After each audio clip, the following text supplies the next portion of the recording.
CATV is proudly presented by Toyota.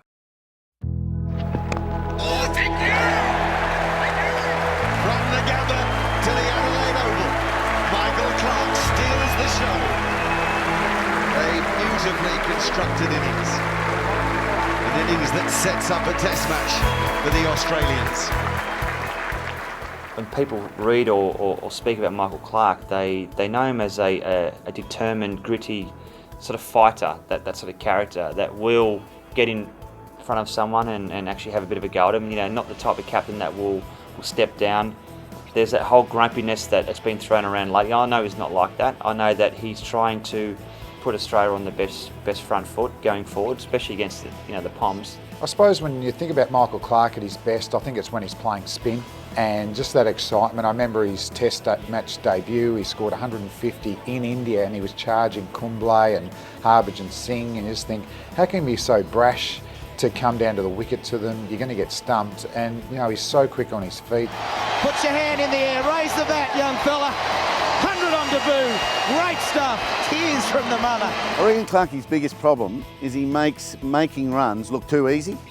He's just going so well. It's been a delight to see him develop a real hunger for big scores, turning promising starts of 50 to 100 into double hundreds, and we've seen triple hundreds now. That appetite for runs has been very impressive. What a moment for Michael Clarke. The 200 last year at the Adelaide Oval in a day was just some of the best batting you'll ever likely to see. There's a man who's in good touch. That's the best way to get through the 90s, Bill. They'll run away for 4. It's a case of sitting back and watching this masterclass. He works it, and that'll do it. Michael Clarke goes into the history books. Michael's always backed me 100%. He's always told me to go out there and play my game.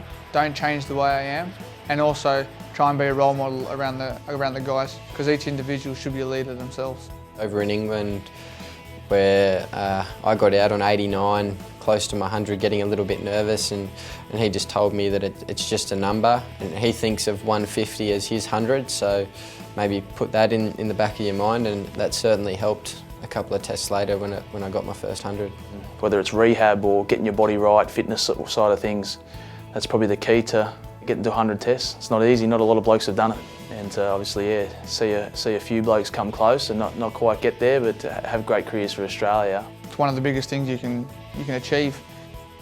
He'll obviously be very proud of that moment, but I also reckon he'd say, you can take my 100 tests if I can have the Ashes at the end of 5 tests. The way he conducted himself when he got handed the captaincy with Ricky Ponting still being in the team, he always speaks high of Ricky, and he's carrying Ricky's legacy now still. And as Michael's said to us, he learned a lot off Ricky Ponting. Now it's about us learning a lot off Michael Clarke, with a bit of Ricky Ponting inside him as well. Wonderful innings. Oh, you little beauty. The Sydney Cricket Ground becomes Michael Clarke's kingdom for the day. The difference between a few captains going around in the world is that you get a reactional captain or a captain that's proactive.